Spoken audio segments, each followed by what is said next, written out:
Hello and welcome to Etude number 4. This is part of the Villa-Lobos 12 and 12 challenge where we are working through all 12 of Villa-Lobos' etudes. So currently we're in month number 4 and etude number 4. Let's dive in straight away. Okay, between microstudy number 2 and microstudy number 3, there is a little hack which I haven't made much of. I normally would make a focus of the shift, but as we did loads of shifts in the last etude, you should be sort of aware of them and attuned to doing them. So the last chord we had was this one, the D7 chord, and you're going to shift up with your third finger to C. And that is chord number 1 of bar number 4. Lovely A minor 6. And there you're going to stay. So we have 2, 3, 4. 3 and 4 are going to stay down. First finger can be prepped behind it. Chord number 2. And then 3 and 4 are going to slide down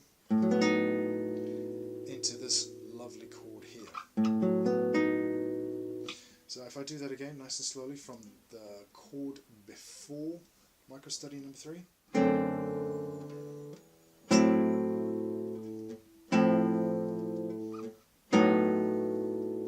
And the reason we've done 2, 3, 4 is so that your first finger is free to get into the G7 chord shape, G13.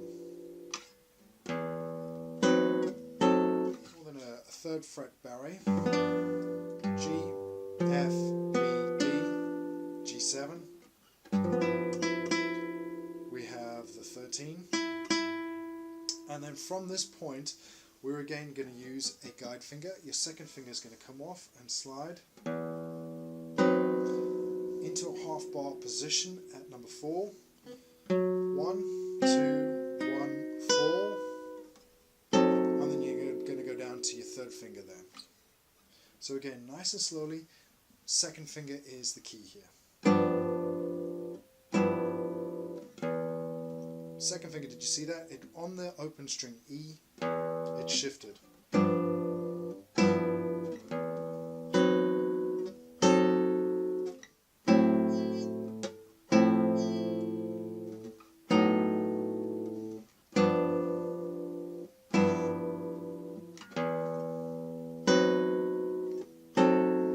Make sure that you're very clear on what your left hand is doing, whether it's pre-prepared fingers, whether it's an anchor finger, whether it's a guide finger.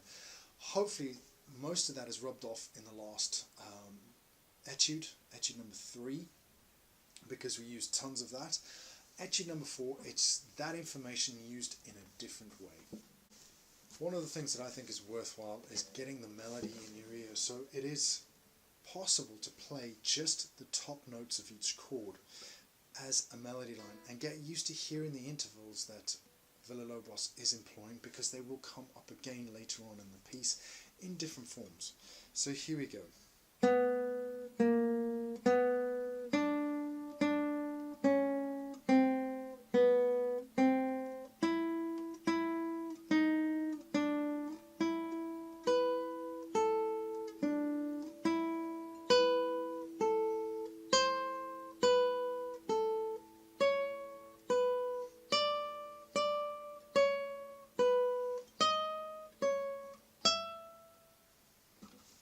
And so forth. So the first couple of bars really hold the kernel to the rest of the piece and what Villa-Lobos is trying to achieve. And he buries those little fragments in there and you will see them pop up again. Anyway, let's look at microstudy number 4. Welcome to microstudy number 4. Microstudy number 4 stands out because it is the first bar in an odd time signature that we get in Villa-Lobos so far. We've got loads of 3/4 and suddenly boom, we're into 5/4. Nothing spectacularly difficult. 5/4 is just a 3/4 plus a 2/4 if you want to think of it that way, or a 4/4 plus a 1/4, but it's probably better to think of it as a 3 plus a 2. We have 3 shifts in this study where the half bar is going to move up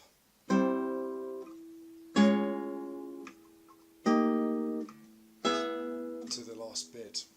So be aware of where it's shifting, and do not use too much pressure on your half bar. So I've kept my finger nice and straight. It is the same idea, and it's just a series of it shifted up the fretboard. So idea number one is just a minor chord, half bar, fourth finger on the top line to the third finger to the first finger. We then shift up one fret, second finger down to make a nice major sound. 2, 4 to the third finger. We then shift up again, and again we're moving into that minor sound.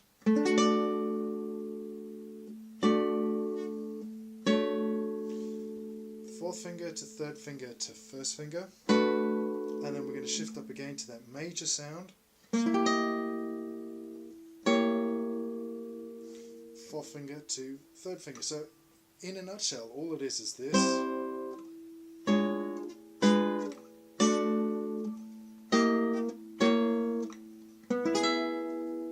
And then we're up. Key things to keep in mind is not too much pressure, nice quick agile shifts of the half bar, and then be aware of which fingers go down where in this one. So here it is in full.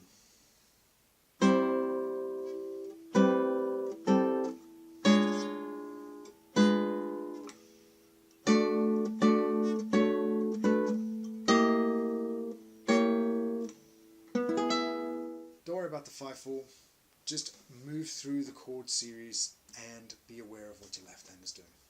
Let's move on. Hi, quick coffee intermission. I just want to take a moment to discuss the next micro-study before we get into it, because unfortunately, as with a lot of Villa-Lobos' etudes, there are alternative fingerings and chords available. Micro-study number 5 has some errors in it, but no one can really pinpoint what the errors are. I have chosen to go with what Frederick Zaganti has suggested in his book because it makes sense musically, but that's not to say that is actually what Villa-Lobos intended. Because I have the Calavara version of this, and Calavara had his own score, and because Calavara had a manuscript from Villa-Lobos given to him for this etude, he has another version entirely as well, so there are even more discrepancies. Which one to choose, I'm going to leave up to you. If you've got both editions, the Eschig edition and the Zaganti edition, you're going to have all the information you need. I have chosen to go with the melodic series that Frederick Zaganti has suggested because it just sounds better to my ear. But interestingly enough, it's not the one I learned. Because I only ever had the Eschig edition, I learned the wrong version, or the 1928 version with the errors. Who the hell knows? Grab your coffee or tea, let's dive into this controversial bar. Welcome to micro-study number 5. We're up here at bar 9, half bar. So this is the bottom end of a C minor chord. Fourth finger on for the E. Villa-Lobos then turns it into E7. Right, from here, he's using a musical device where he's keeping the top note of the chord on and then changing the harmony around it.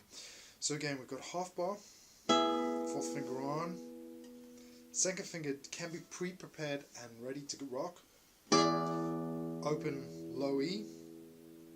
Right, here you're just going to have to prep fingers 3 and 4 for this change. So it goes finger 2, finger 3, finger 4, and then you can pre-prepare finger 1 for the next.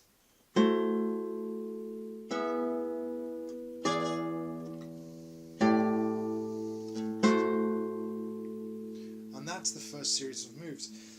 He then continues this, same move, same everything, except the bass is reversed. We have a low bass here with an A. Second finger on, so again, third and fourth ready to rock.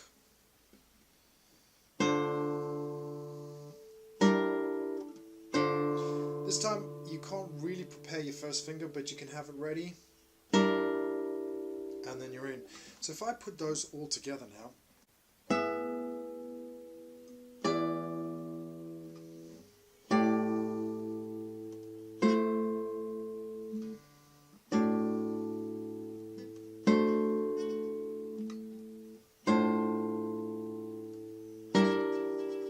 so those two bars are nice and easy. Once you've practiced the first one, the second one is kind of easy and flowing. It's just remembering the bass lines. Now, the next section from this chord here, there are a variety of fingering options available. Zigante suggests this for the C major. You could do this for the C major, and you can do this for the C major. Obviously, two of them are using an open G string, which is what Villa-Lobos wanted. Of course, I have my preferred fingering for this. I would suggest that you try the three options to see which one works for you. For me, I'm here. I prefer to do a quick stretch out. So the C is on string 5. I've got a nice stretch between fingers 2 and 4 here on the E and the high C. But then it gives me the option to do this.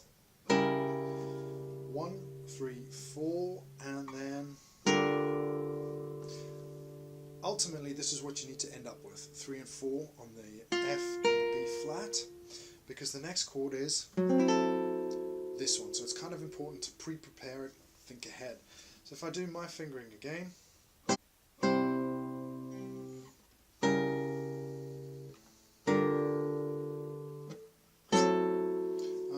is the next video right there. But you can use obviously the Zigante fingering, and then he also ends up with that. And then obviously we've got this one. But from this position it's easier to do the C sharp here and finger that chord in a higher up position, but then you still have to come back down here. So it's really pointless. That is it for this section of Etude number 4. Let's just go over the main points quickly.